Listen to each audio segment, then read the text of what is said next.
Hello, everybody. Mike Molina here. Well, I want to give you a weekend review and let you know what's been going on with rates and where we can expect the market to head. So let's just jump right into it. So first up, some light news for you. So this is the MBS Highway National Housing Survey that I invite you to participate in every month, and the results are in. It's a survey of 3,000 to 4,000 loan officers and real estate agents all across the country. And this shows you the results. I'm going to blow it up one section at a time. First, nationally, you can see that buyer activity has been up significantly over December. So in January of 2024, we were at 33. Then in December, just a month ago, of 2024, we were way down at 26, and we've popped back up to a score of 30. So that's good news. The national home price direction shows a similar story, with it being way up in January of last year, then down a month ago in December, and now popping back up to 42. So that's good news. That's nationally. If you want to look at regionally, so California falls into the western region and Utah falls into the southwest region. So as you can see, it's consistently up across the board between last month and this month. So that's some good news. So across the board, people are feeling like activity is up and house prices are up, and that is good news for us. In other news, we have new construction stats and permits, which are down month over month and a little bit down year over year. Starts way up, construction a little bit down, and completions are also a little bit down. But I want to take a deeper dive into this to let you to have another take on what this actually means. So what you can see, so permits is when just the builder obviously applies to build the home. Starts is when it goes under contract and they actually break ground and start construction. And while permits are down slightly, you can see that starts across the board, both in single family and multifamily, are up. Now, single family, that's obvious, 1-unit homes, but multifamily homes are way up. That includes apartment complexes and everything. And that's important because that is showing that there is sales activity. And when you come down to here and you look at completions, those are down slightly. And this is the key number that I want you to see. Home completions are at an annualized pace. So this is annualized, an annualized pace of 1.54 million. But current household formations is 1.9 million. So as I've explained before, a household formation is you have a mom and a kid and they're living together, and the kid moves out and goes out on his own, where you once had one household, now you have two. It's literally that simple. And so the point is the household formations is the demand, and this is the supply. People have to live somewhere. This is why the housing market has been remaining strong and will continue to remain strong, because household formations continue to outpace household completions. In this case, now about 440,000 units. That's a serious deficit, and that's why we are not seeing a serious decline in pricing nationally.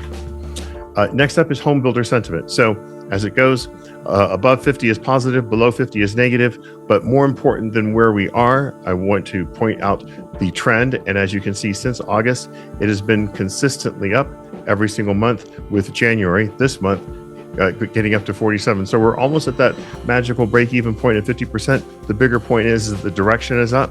The builders, their sales expectations in the short term are at 51. So that's good, because that's above the positive line. Future expectations are at 60. It's still positive. It's down a little bit. That has to do, obviously, with rates and some inflation reports that are coming out. And buyer traffic, even though that's well below 50, it is up from 31. So we are seeing, again, what's not necessarily as important as where we are. It's more important in where we are headed. So overall, the numbers are going in the right direction. So that's some good news. Now we have to talk about inflation, because there's a lot of talk on the news right now about how inflation spiked up, and that is true. But what we saw was as I've said many times, interest rates always follow inflation. That is a universal truth. It's always been that way, and it always will be that way. But mortgage rates don't necessarily follow the reports of inflation. Mortgage rates follow where the bond market feels inflation is going. And those are in large part driven by reports. But the people that buy and sell and trade in bonds look deeply into the reports. And that's why last week on Thursday and Friday, when we got the ADP jobs report and the BLS jobs report, we saw a spike in rates because it was very inflationary. And that trend continued until about Wednesday of this week, January 15th, when rates hit approximately 7.375. So almost a 7.5% again, which was, sent panic and shivers through the industry. Then on Thursday, the Consumer Price Index inflation report came out. And even though the headline number was up year over year, okay, which is what everybody is talking about, interest rates went down, and we took quite a significant tumble down. And I'm going to explain why.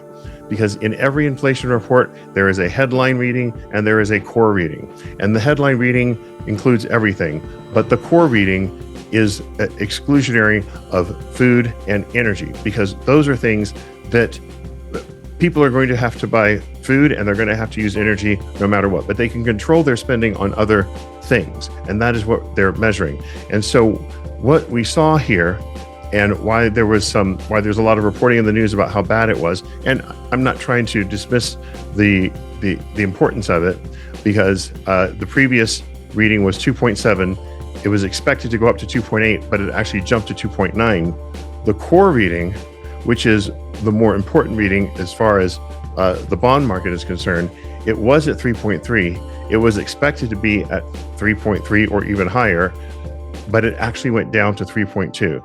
And this is what the bond market looked at.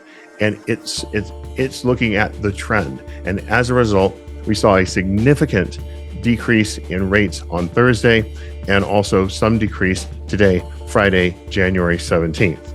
So if you look at the Freddie Mac chart for interest rates, and this goes all the way back to January of last year, then you can see that right here, so this closes out every Thursday. So as of Thursday, January 16th, the national average for a 30-year fix was 7.04, and the 15-year rate was 6.27. Now, that's up from the previous week, but it doesn't tell the full story that just 2 days prior to where this reading closed out, we were at 7.375.